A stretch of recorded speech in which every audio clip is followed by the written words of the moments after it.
احمد آباد کے بارے میں اس سے خوبصورت نظمیں کسی نے لکھی نہیں. اور شاعر کیسا ہے, کہتا ہے کہ کوچہ یار عین کاشی ہے, میرے یار کا کوچہ جو ہے وہ کاشی جیسی پوتر نگری جیسا ہے. کوچہ یار عین کاشی ہے, جوگیا دل وہاں کا باسی ہے. یہ لوگوں کو معلوم نہیں.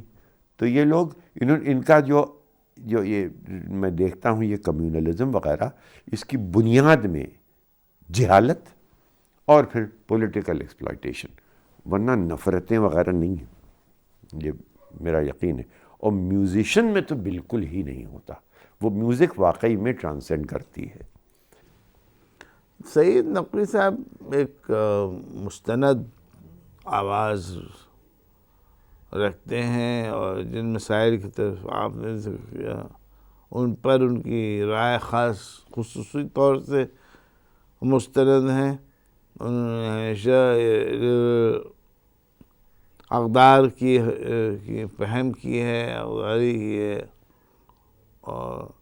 اور جو فرسودہ روایات ہیں ان فرسودہ روایات کے خلاف آواز اٹھائی ہے, چاہے وہ روایات اہل ہنود میں ہوں چاہے وہ مسلمان میں ہوں. ایک طریقے سے لبرل اور انلائٹنڈ جو پرسپیکٹیو ہے, جو نظریہ ہے, اس کو آگے لگانے کی کوشش کی ہے. توڑ کر بت خانہ مسجد تو بنا کی تو نے شیخ,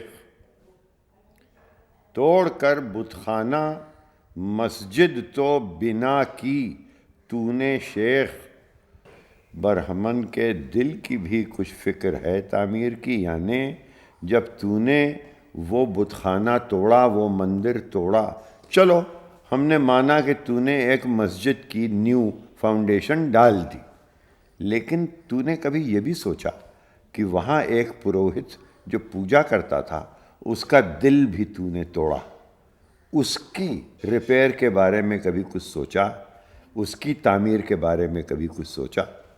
کہنے کا مطلب یہ ہے کہ دنیا میں ہر گناہ معاف ہے, لیکن کسی کا دل توڑنا یہ معاف نہیں.